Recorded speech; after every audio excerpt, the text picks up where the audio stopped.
حضور نے فرمایا آؤ میں تمہیں پچھلے زمانے کے ایک ایماندار نوخیز ولی اللہ کی بات سناؤں. پچھلے زمانے حضور نے فرمایا پچھلے زمانے میں ایک بادشاہ جادو کے زور پہ حکومت کرتا تھا. جب وہ ایک جادوگر اس نے رکھا ہوا تھا تو جادوگر اس کو جادو بتاتا, وہ جادو کے زور پر حکومت کرتا.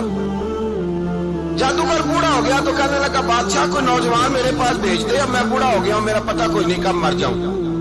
ایک نوجوان کی ڈیوٹی لگائی, بڑا زیرک سمجھدار, اپنے رعایا میں سے چن کے جو ذہین فطرت مزاج بچہ تھا وہ اس نے لگایا. اللہ کے محبوب علیہ الصلوۃ والسلام فرماتے ہیں بچہ جادو سیکھنے لگا, وقت گزرنے لگا.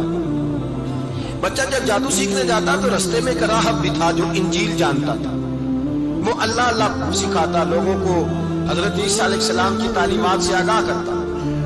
اس نے دیکھا کہ یہاں بھی لوگ اکٹھے ہیں تو وہ بچہ اس راہب کے پاس بھی اٹھنے بیٹھنے لگا. اب جب اس کے ساتھ اس کی گفتگو بڑھنے لگی تو اس کو باتوں میں لذت آنے لگی.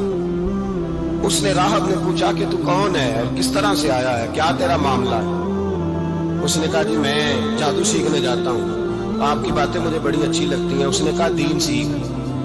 جادو سیکھنے والے کافر ہو جاتے ہیں, قرآن و دین سیکھنے والوں کو اللہ کامل ایمان عطا فرماتا ہے.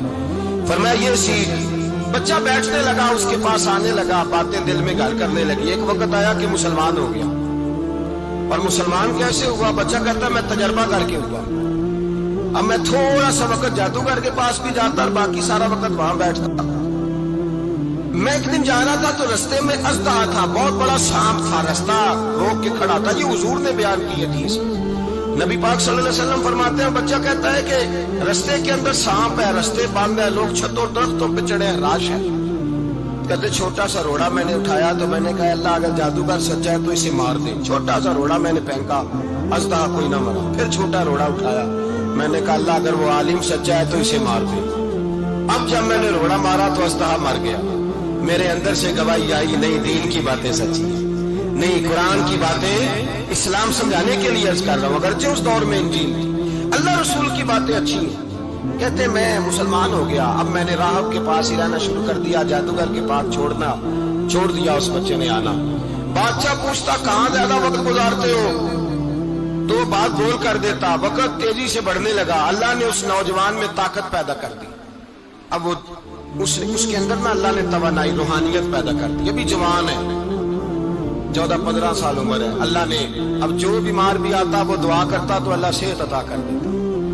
جو بھی آتا. بادشاہ کا ایک درباری تھا, بادشاہ کو پنکھا جلتا تھا, اندھا ہو گیا. کوئی ایسی تکلیف آئی کہ نابینا ہو گیا, بڑے علاج کرائے, شفا نہیں ہوئی. کسی نے اس بچے کا پتہ بتایا کانوں میں. اس کے پاس گیا تو بچہ کہنے لگا شفا تو ہو جائے گی پر کلمہ پڑھنا پڑے گا, مسلمان ہونا پڑے گا. جس پیغمبر کا میں غلام ہوں تجھے بھی بننا پڑے گا, دین پہ عمل کرنا پڑے گا. اللہ شفا دیتا ہے. اس نے کہا تو مجھے کلمہ پڑھا, مجھے شفا دے, میں تیار ہوں. اس نے کہا شفا تو اللہ دیتا ہے.